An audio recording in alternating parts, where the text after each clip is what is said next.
For the last 25 years, I've been in real estate, which is my passion. Back in 2015, I started working in the family office space directly for several prominent families on their real estate portfolios. With 70% of families losing their wealth by the second generation and 90% by the third generation, I then realized that real estate would be the missing component for families, allowing them to maintain their legacy and mitigate how much wealth is lost for future generations. It was shortly after working for my first single-family office that I started interviewing successful real estate families and industry experts. These conversations, combined with my first-hand experience of working for families on their real estate investments and currently investing on behalf of families, that has allowed me to share this knowledge with other family offices, family members, and family office professionals so they too can be good stewards of wealth. I'm DJ Van Kuren, and this is Family Office Real Estate Insights from the Family Office Real Estate Institute. In this episode of Family Office Real Estate Insights, we speak with Emeritus Professor Peter Linnemann from the Wharton School of Business on the benefits of long-term real estate investing. So first off, I'd like to thank our guest, Peter Linnemann, who's with us, many very well known in the area of real estate, prior faculty member at Wharton, and actually for 32 years, I believe. Something like that. Still emeritus, but yeah, active for like 32, 33 years on the faculty. And then found the Wharton's real estate department and the Zell Lurie Real Estate Center, and actually had the opportunity to work with Sam Zell for a while, which I'm sure there's many lessons that can be learned from Sam. Many people know who Sam is and whatnot. And so, our objective here is to really identify and provide valuable information for families when it comes to real estate investing. We do the largest family office real estate study in the world, and a lot of people created their wealth from real estate. And it's also the second greatest area of wealth creation after their initial area that they created their wealth. And then also, and Peter, I don't know if you're familiar with the statistic, but 70% of families lose their wealth by the second generation and 90% by the third generation. And I'm a huge believer, and that real estate can be that gap to help maintain that legacy and build that legacy over time as well. So one of the first questions I want to ask you is, you've gone through numerous cycles, right? And then we had COVID, which was sort of. I think you just said I'm old. No, well, been through one cycle. Which is true. I'm 71, so you're right. But that's not necessarily bad because you have all of this wisdom that you can share. So what is the biggest things that you've noticed or that you've learned when it comes to real estate investing through various cycles? A lot of people are worried that we're going into a recession, et cetera. So what are some of the I guess when you look back to say, what to be aware of and then how to take advantage of those opportunities and look for there as well? So a couple of lessons that really stuck with me as I've gone through, not just the down cycles, but the whole thing. And it's consistent with some research I've done, which is twofold: low leverage and long hold. And everybody likes the sexiness that comes on a spreadsheet with lots of leverage and short hold. And gee, I'm going to time it perfectly and all this kind of stuff. And the real result of my research and my observation is do it for the long term and do it with leverage where your coverage ratio is low enough that even if income falls by, say, 10% more than the historic largest drop you've had, you can still cover. Yes, you may have to defer a little CapEx to cover, but you never want to be in a situation where you lose it. and you invest in quality real estate. By quality, I don't mean you have to have the best. You have to have an asset people want to deal with. You can't be in the business of bribing them to deal with you.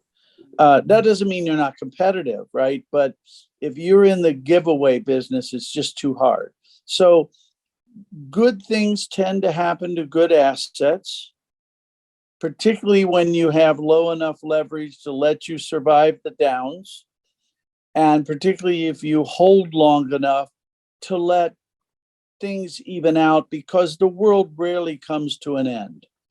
And you have to be able to survive those times when it looks like it's going to come to an end, because after that, things occur. And I'll stop by saying one of the things I've observed is in a decade, about 2 years are a lot worse than you could ever imagine.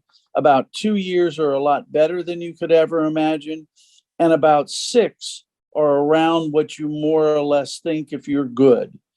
You have to be able to survive the bad and enjoy the good.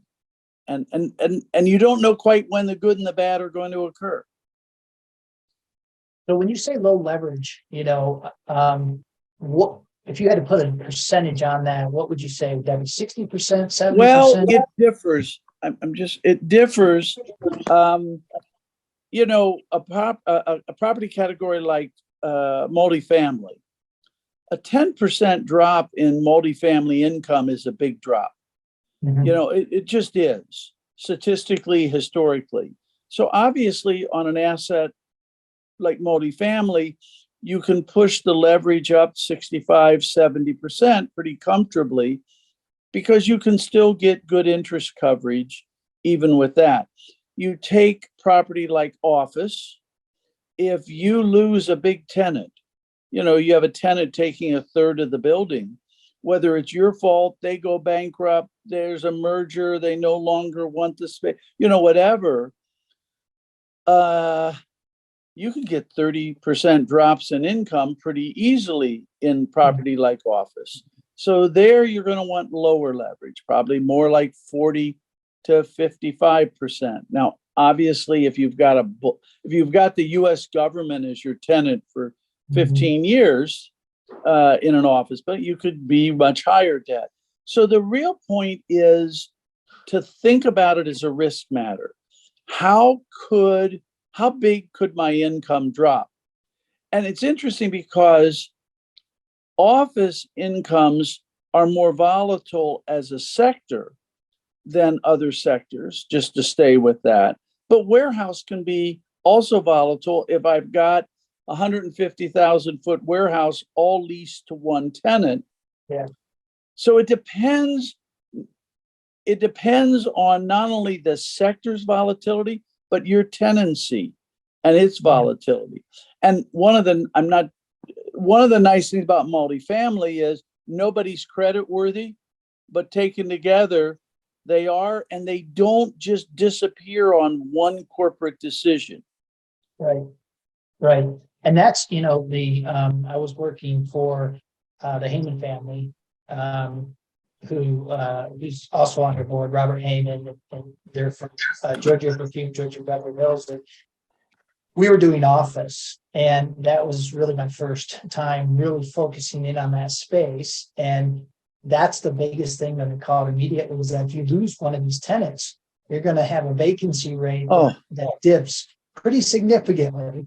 And you have by the way, you could even, and just to I didn't mean to interrupt, but you could have it even if the overall market's vacancy doesn't dip.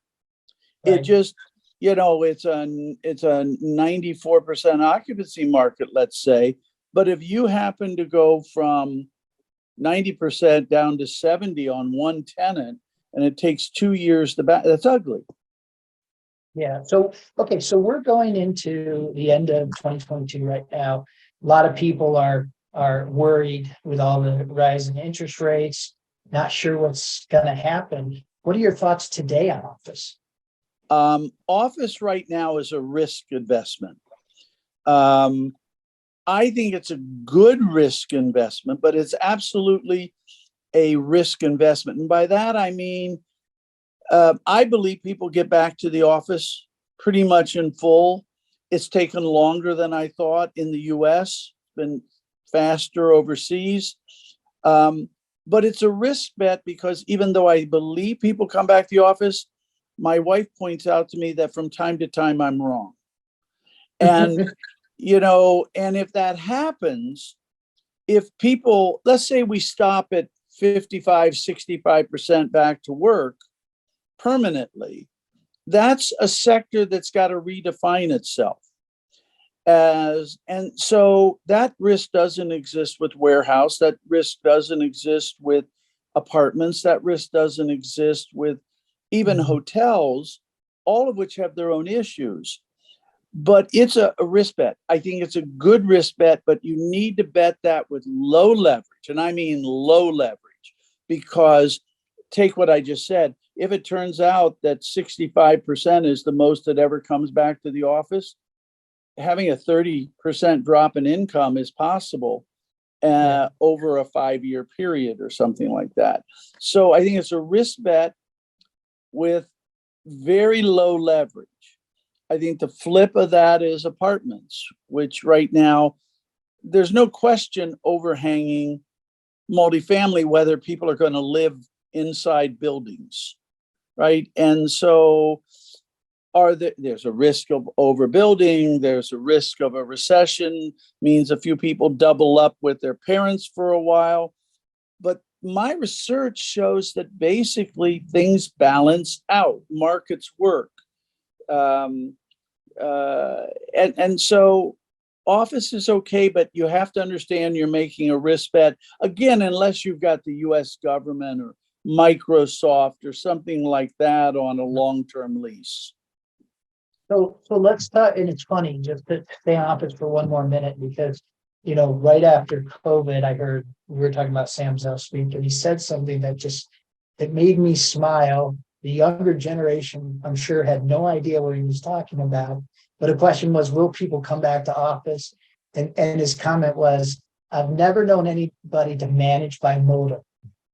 And Yeah. I started laughing about that because Well, I got it. I believe he's right. And Sam and I have talked about this. We independently share the same view, but we would both say it's taking time and it's a risky sector. Look, it's a lumpy sector to start with, and then you add to it this bigger risk. It is an interesting risk play, but do it with low leverage.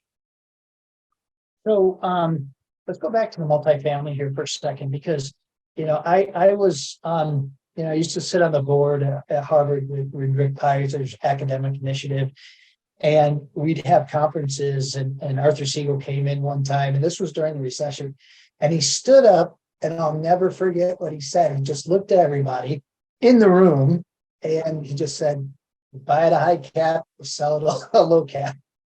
And well, there is something to that, although it's interesting. In the research I've done, with perfect hindsight and 10-year holds, just automatic 10-year holds, not terribly dissimilar to what Jeremy Siegel has done on stocks, where you just each quarter you buy and 10 years later you sell and you see how your total return was. The return over a 10-year hold is not terribly sensitive to whether you got in at the top or you get out at the bottom. If you get in at the top, and suppose you got in 2007, which with hindsight was a top, that's when Equity Office was sold. That's when Archstone was sold. That's when Hilton was originally. But I'll state, if you got in in 2007 into apartments, you pulled your hair out all of 2009, 10, come back 2017, you did quite well.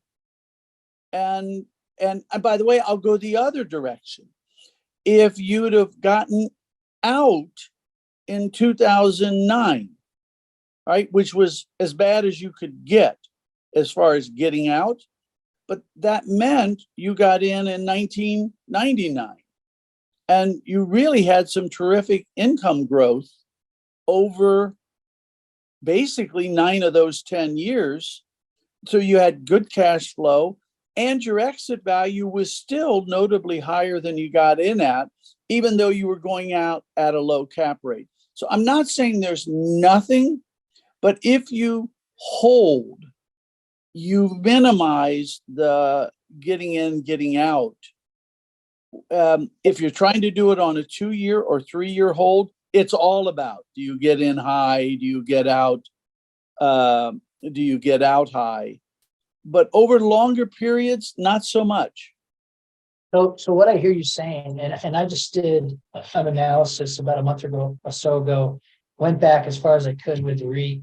When we started with the REIT index, compared that to, or actually the S&P compared to the REIT index over time, and the S&P, I think it was at an 8 or 9% historically from that time, where real estate was 12.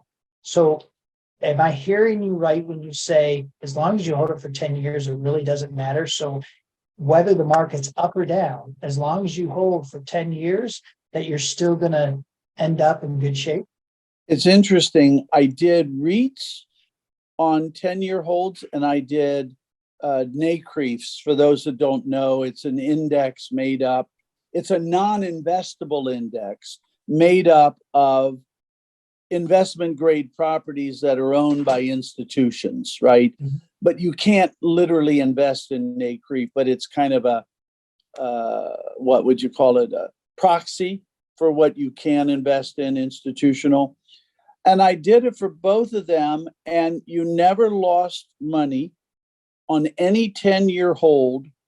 On any 10-year hold that I examined, you never lost money on any of the property sectors, unlevered. And if you went to modest leverage, you never lost money on any 10-year hold. The problem was that if you went to high leverage, you weren't around to gain from the later if you lost your property, right? So, but it was an interesting result. You never lost money. And I'm doing from the top of my head, unlevered, you were making like 9%, 9.5% on average. I think apartments was the highest, office was the lowest, but they were all basically 9% plus or minus 0.5%. And that's unlevered, and never lost money. Now that says get in. Now, when you by the way, as you know, if you took a 9% return and you levered it, 40, 50%, you're going to get 13% roughly. And it depends a little on. So are you going to, is that unbelievable, opportunistic and so forth? No, but it's not bad as a stay rich. So one of the things, one of my good friends is Darla Moore, and Darla and her now deceased husband had this phrase, you have get rich money and stay rich money. And that's kind of what I was referring to with office right now being a risk asset. It's more of a get rich investment. Most of real estate, particularly with modest leverage, is stay rich money. It's stay rich money. And you clip off 9 to maybe 14% returns over a decade. Not every year, right? But over the decade, that's what it's going to average out to. And you're going to pull your hair out a couple of those years, and you're going to think you're a genius a couple of those years. But that's what it seems to turn out. And it turns out that way because markets work. If something gets overbuilt, demand drops, supply shuts down. The economy recovers, it fills the space back up. It takes a couple of years. The space creation lags. You overshoot, you do better than you deserve.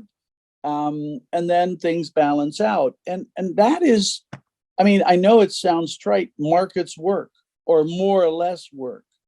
And people forget that. And the other is the world doesn't come to an end.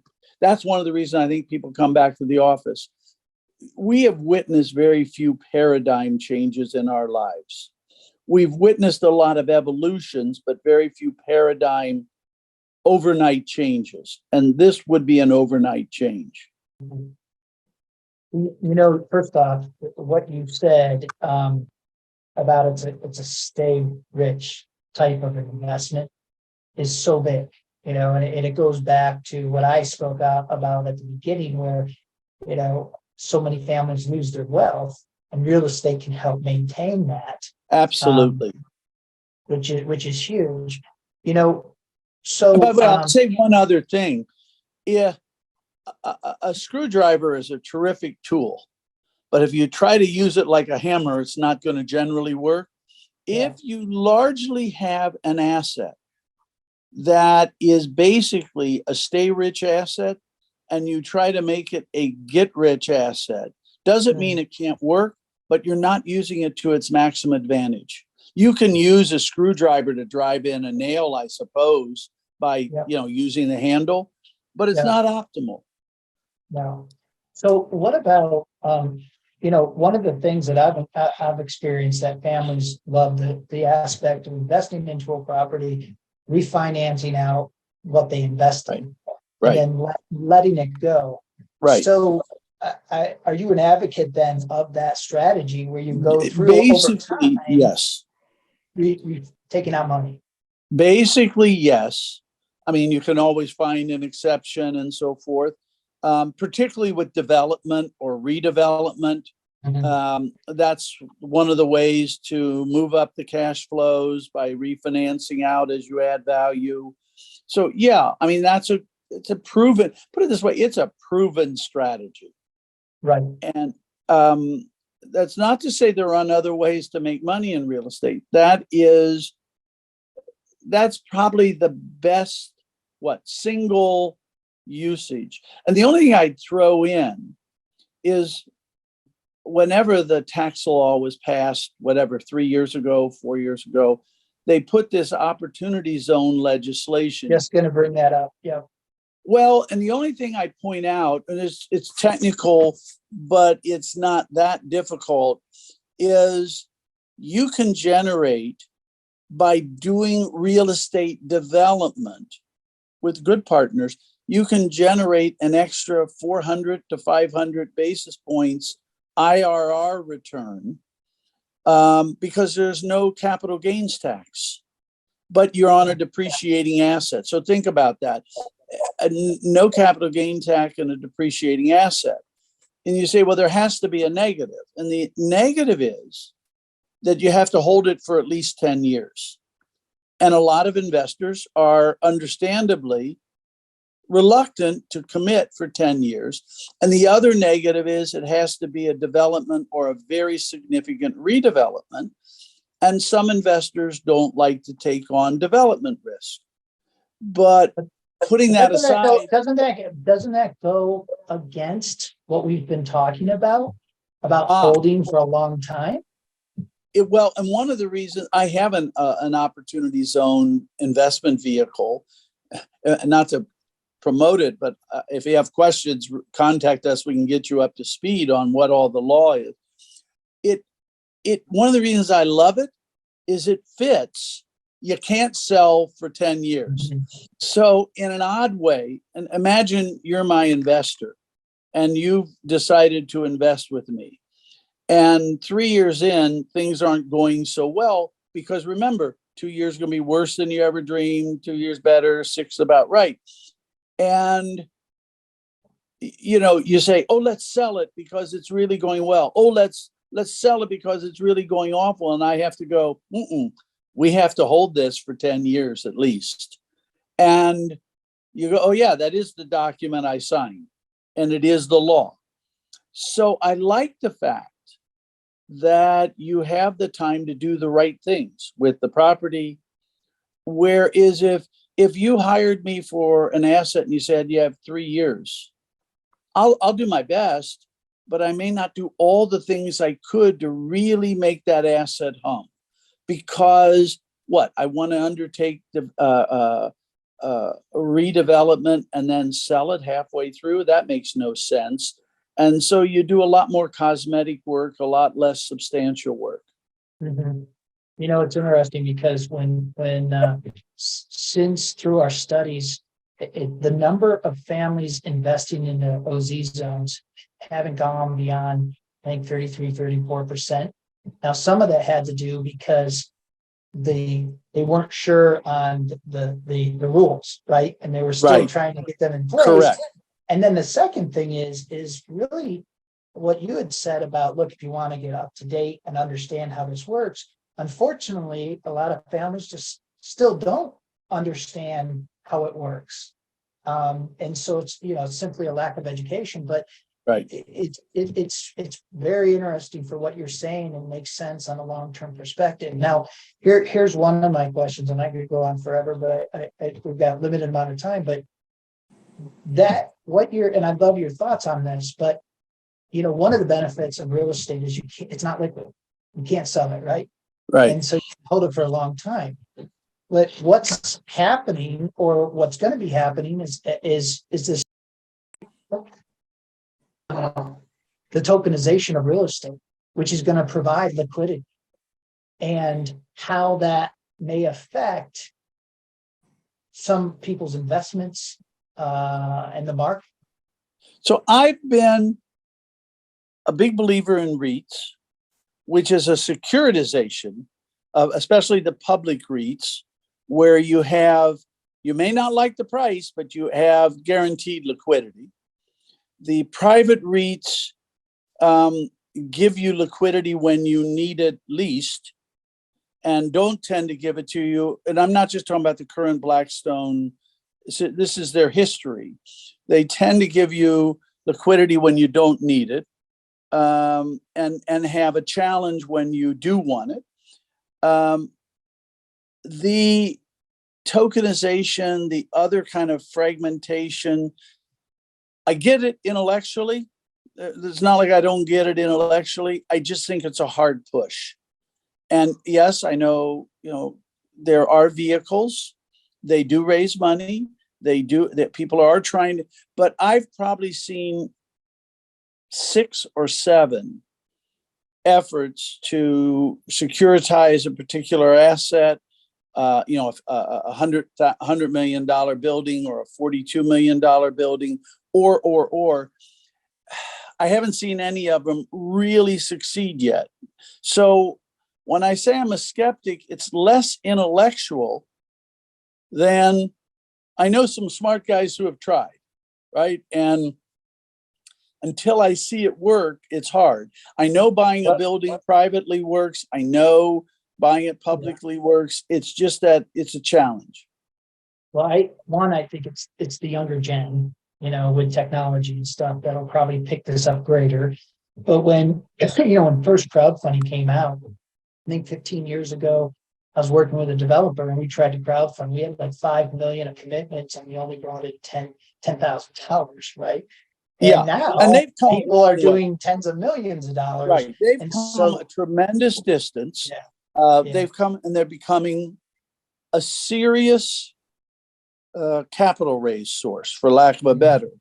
On the other hand, if you take the amount of capital they're raising, it's small compared to the big scheme. But everybody's welcome to the party, Right. The more people come to the party, the more liquid everything is. So a couple last questions. You worked with Sam Zell. You still sit on a board with him right now. He's people that understand real estate or know real estate. I mean, he's considered one of the leading real estate people, right? That's been out there and known. Have you noticed, and you've known him for a long time, is there anything that you could identify that created his success, whether it's his philosophy or how he went about it or anything like that?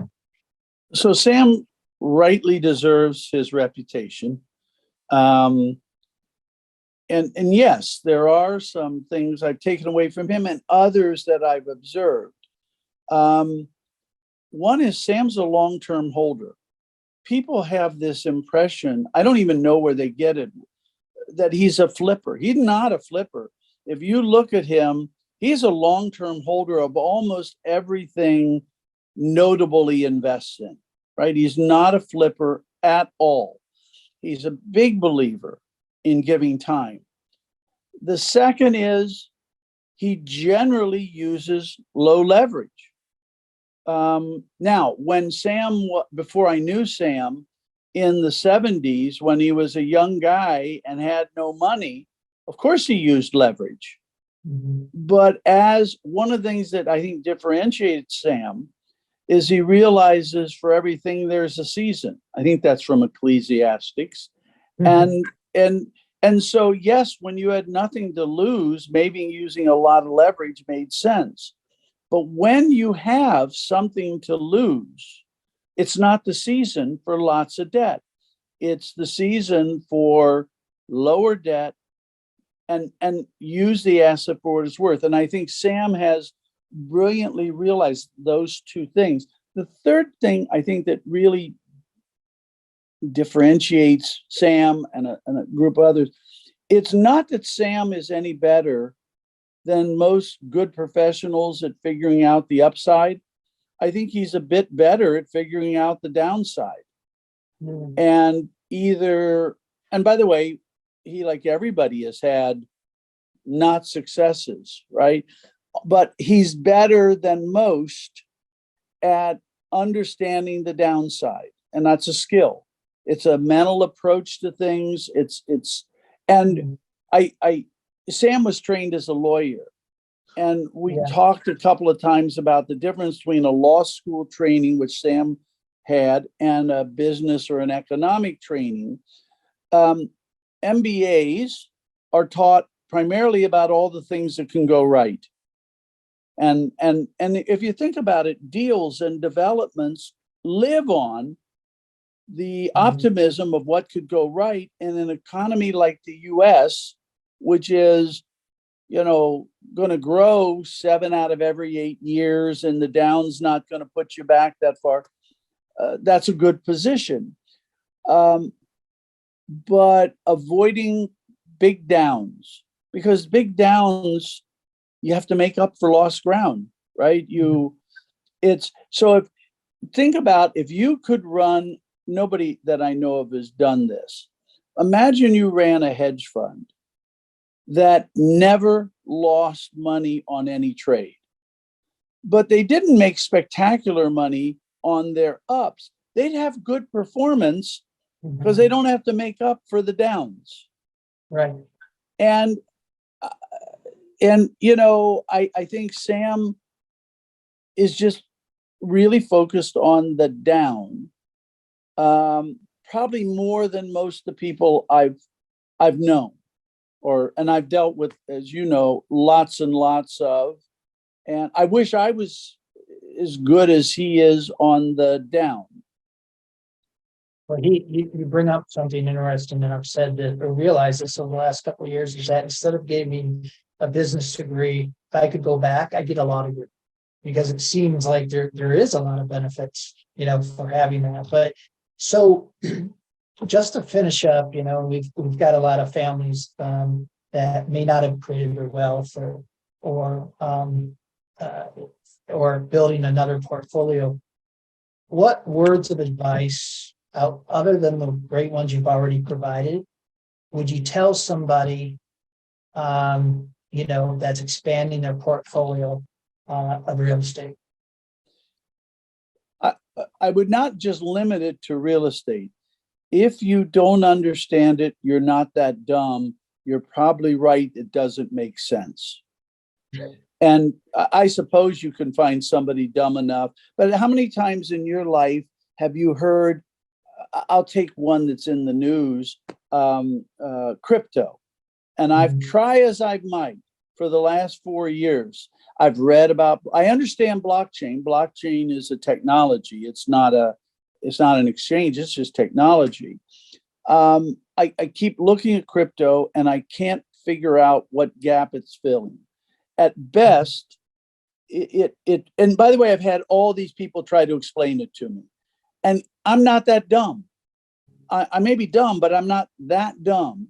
If after looking at it and having people try endlessly to explain it, I don't understand it, it's probably because it's not worth understanding. And I would, beyond the stuff I'd already said, I would say, if somebody's pitching you on a piece of real estate or a real estate deal, or we're going to do this or that, and you don't understand it, after really trying, I don't mean on a 30-second, you're not that dumb, and you don't need that upside. You're already well off. You don't need the upside. Stay rich. Stay rich. Well, I'll tell you that's the primary reason that the Family Office Real Estate Institute came about, is because you have these families that their whole life they were working in one industry, and maybe they made their money in chemicals, or they made it in tires, and they made it in tech. They all of a sudden have all of this money. They don't understand private equity, real estate, hedge funds, and then you have smaller components, right? Like healthcare VC, and then certain size healthcare VC. So it's not uncommon to not understand certain things, especially from a family office perspective. But fortunately, real estate, I think, is one of the easier type of investments to understand. I agree, but I'll take WeWorks in its original. I'm not picking, I'm just taking one. They're trying to become, with Sandeep, a real company and so forth. But the original stuff, I heard Adam speak. I read about it. I had been in the office sector for a long time. We had shared tenancy for a long time. We had sublease operators for a long time. I knew exactly what happened during the downturn.